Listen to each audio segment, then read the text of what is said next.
Alors je vais essayer de nettoyer la vitre de mon four. Vous voyez qu'une vitre de four, il y en a deux justement pour éviter de se brûler. Et il y a, le problème c'est qu'il y a du gras qui coule à l'intérieur, entre les deux vitres. Donc il va falloir démonter cette vitre pour pouvoir nettoyer entre les deux vitres. Donc une fois que j'ai ouvert la porte du four, on voit la charnière ici avec un loquet que je vais tirer vers le haut avec le doigt. Je peux le faire aussi avec un tournevis si c'est dur. Voilà. Pareil sur le côté gauche. Voilà. Voilà. Une fois que vous avez mis les loquets comme ça, là, vous les avez fait reculer, il n'y a plus qu'à enlever voilà, la porte. Donc ensuite, vous pouvez déjà nettoyer la vitre du four intérieur avec un peu de bicarbonate de soude, avec l'éponge. Voilà, vous avez bien nettoyé avec le bicarbonate, un petit coup de vinaigre blanc et un chiffon pour nettoyer.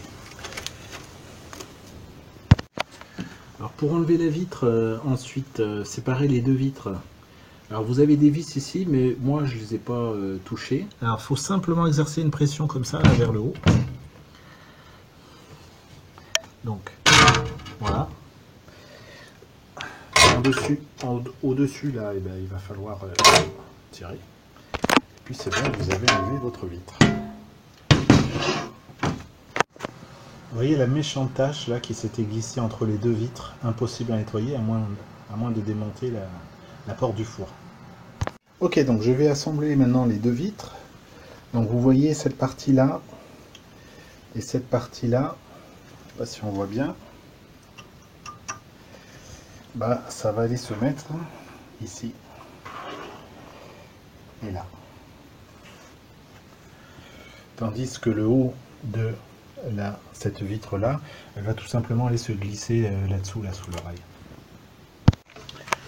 Voilà, donc je glisse en premier la partie sous l'oreille et ensuite j'ai plus qu'à pousser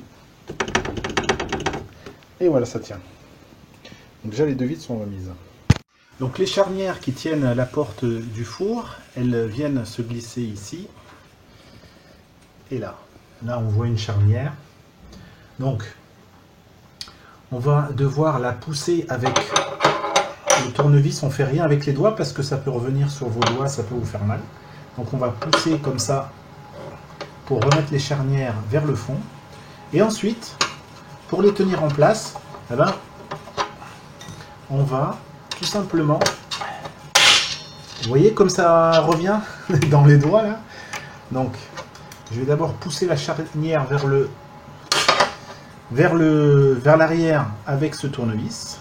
Je vous remontre. Je fais rien avec les doigts, surtout pas parce que vous pourriez vous blesser. Donc là j'ai le loquet ici, hop, je vais le mettre dans cette position. Ensuite avec le tournevis, je vais pousser la charnière et une fois que la charnière sera complètement à l'arrière, j'aurai plus qu'à mettre le loquet en place pour la tenir. Donc vous voyez là, je l'ai mise en arrière. Pourquoi elle tient? Parce qu'il y a le loquet. Si j'enlève le loquet, vous allez voir, tac, vous voyez. Donc faites attention. Donc je repousse avec le tournevis la charnière vers l'arrière et je mets le loquet pour qu'elle tienne cette charnière. Donc voilà ce que ça donne. On voit ici la charnière qui tient parce qu'il y a le loquet ici. Donc on fait la même chose de l'autre côté. De l'autre côté c'est déjà fait. Et ainsi je vais pouvoir présenter les deux charnières dans les orifices. Voilà, une fois que vous avez mis les charnières en position, il n'y a plus qu'à les présenter dans les orifices. Voilà. Donc, maintenant, regardez, si vous voulez essayer de fermer le four, vous ne pouvez pas, c'est bloqué parce qu'il il faut remettre, ici regardez là, il faut remettre simplement le loquet en position, voilà, de ce côté et puis là aussi. Voilà. Une fois que c'est fait, ben, vous pouvez fermer et ouvrir le four. Voilà, donc la vitre est propre. Alors je vais essayer d'allumer le four. Voilà. La vitre est quand même assez propre. Par rapport à ce que c'est vraiment... il y a vraiment une grosse différence, quoi.